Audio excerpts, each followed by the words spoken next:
Di video kali ini kita akan membahas sebuah soal berkaitan dengan materi listrik statis. Dua muatan titik berjarak 5 cm terlihat seperti pada gambar ya. Kita punya muatan A negatif 4 pikokulom. Nah, ini mungkin maksudnya plus ya. Nah, ini supaya nyambung dengan gambarnya ini. Jadi plus 4 pikokulom, lalu Qb ya muatan kedua minus 18 pikokulom. Jarak antara QA ke QB itu 5 cm. Nah, di sini ada titik P berjarak 2 cm dari muatan A. Maka logikanya titik P ini akan berjarak 3 cm terhadap muatan B. Ya, 2 ditambah 3 sama dengan 5. Nah, yang ditanyakan di soal adalah berapa besar medan listrik di titik P? Ya, dinyatakan dalam Newton per Coulomb. Medan listrik itu simbolnya adalah E. Berarti yang ditanyakan di sini adalah EP. Maka nanti rumus yang kita gunakan adalah E sama dengan K dikalikan dengan Q dibagi dengan R kuadrat ya. Jadi K itu konstanta, nilainya 9 kali 10 pangkat 9. Nah, mungkin saya tuliskan aja. Jadi K itu 9 kali 10 pangkat 9 ya. Ini juga tidak ada salahnya untuk dihafalkan. Lalu Q itu muatan listrik harus dinyatakan dalam Coulomb ya, mengingat di sini medan listrik dinyatakan dalam Newton per Coulomb. Berarti ini kan satuan SI ya. Nah, kita tahu bahwa 1 pikokulom itu sama dengan 10 pangkat min 12 kulom. Berarti kalau kita punya 4 pikokulom, ini akan sama dengan 4 kali 10 pangkat min 12 kulom. Kalau di sini min 18 pikokulom, itu akan sama dengan min 18 kali 10 pangkat min 12 kulom ya. Lalu R itu adalah jarak titik ke muatan. Nanti di sini cm ya, ini harus kita ubah dalam satuan meter. 1 cm itu 10 pangkat min 2 meter. Oke. Lalu kita juga harus ingat bahwa yang namanya medan listrik itu merupakan besaran vektor. Ya, besaran vektor berarti selain memiliki nilai, maka dia juga memiliki arah. Untuk muatan positif, ya arah medan listriknya itu keluar, memancar dari muatan, atau istilahnya menjauhi muatan. Nah, seperti ini kalau digambar. Ya, bisa membayangkan ya. Sementara untuk muatan negatif, nah sebaliknya, berarti arah medan listriknya itu masuk menuju ke muatan atau mendekati muatan. Nah, maka kalau kita kembali ke gambar ya Dek ya, perhatikan titik P ini dipengaruhi oleh medan listrik yang dihasilkan oleh muatan A dan muatan B. Muatan A tandanya positif, berarti nanti arah medan listrik di titik P itu adalah menjauhi muatan A. Berarti kita anggap ke kanan kan gitu ya. Maka ini adalah EA. Kemudian selain dipengaruhi oleh muatan A, maka di titik P ini juga dipengaruhi oleh medan listrik yang dihasilkan oleh muatan B. Nah, di sini muatan B bertanda negatif, maka arah medan listrik yang timbul di titik P itu adalah menuju ke muatan B, jadi masuk ke muatan B. Nah, berarti EA dan EB ini berimpit ya, sama-sama ke kanan.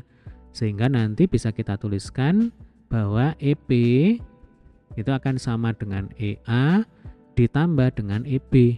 Ya, karena EA dan EB itu searah, berarti harus dijumlah.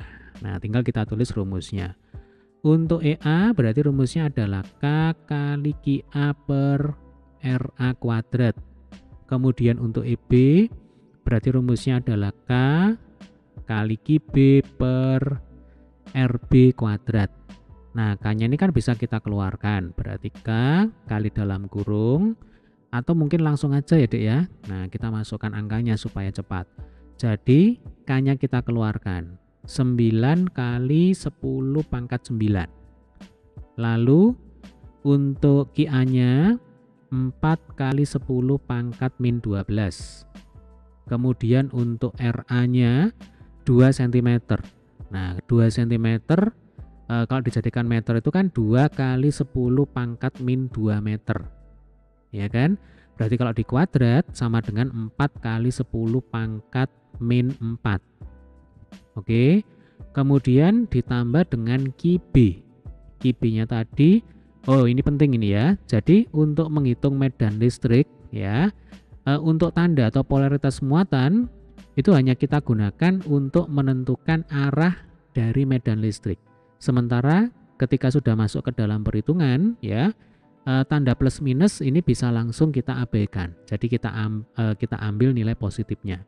Jadi di sini yang dituliskan bukan min 18, melainkan plus 18 kali 10 pangkat min 12. Nah ini berbeda ketika nanti adik-adik menghitung potensial listrik. Ya, untuk menghitung potensial listrik, nah polaritas atau tanda dari muatan itu harus dimasukkan dalam perhitungan. Gitu ya. Kemudian ini kita bagi dengan RB kuadrat. RB-nya 3 cm. Berarti kan 3 kali 10 pangkat min 2 ya. 3 kali 10 pangkat min 2 meter maksudnya. Kalau dikuadratkan itu hasilnya adalah 9 kali 10 pangkat min 4 tutup kurung. Oke, ini tinggal kita sederhanakan. 4 dengan 4 dicoret. Kemudian 10 pangkat min 12 dengan 10 pangkat min 4 jadinya 10 pangkat min 8. Ya kan, jadi min 12 ini pangkatnya dikurangkan dengan yang di bawahnya. Jadi min 12 dikurangi min 4 sama dengan min 8. 18 dengan 9 ini 2. Maka ini juga 10 pangkat min 8 ya. Sehingga nanti kalau kita jumlahkan, ini kan 1 kali 10 pangkat min 8 ditambah 2 kali 10 pangkat min 8 itu akan sama dengan 3 kali 10 pangkat min 8. Jadi 9 kali 10 pangkat 9 dikalikan dengan 3 kali 10 pangkat min 8. Nah 9 kali 3 itu sama dengan 27. Kalau 10 pangkat 9 kali 10 pangkat min 8 itu sama dengan 10 pangkat 1. Atau 10 pangkat 1 ya sama dengan 10. Berarti 27 kali 10 sama dengan 270 ya. Nah ini langsung satuannya sudah dalam Newton per Coulomb. Berarti besar medan listrik di titik B itu sama dengan opsi yang C ya, 270 Newton per Coulomb. Oke, semoga video ini bermanfaat. Sampai ketemu di video pembahasan soal berikutnya.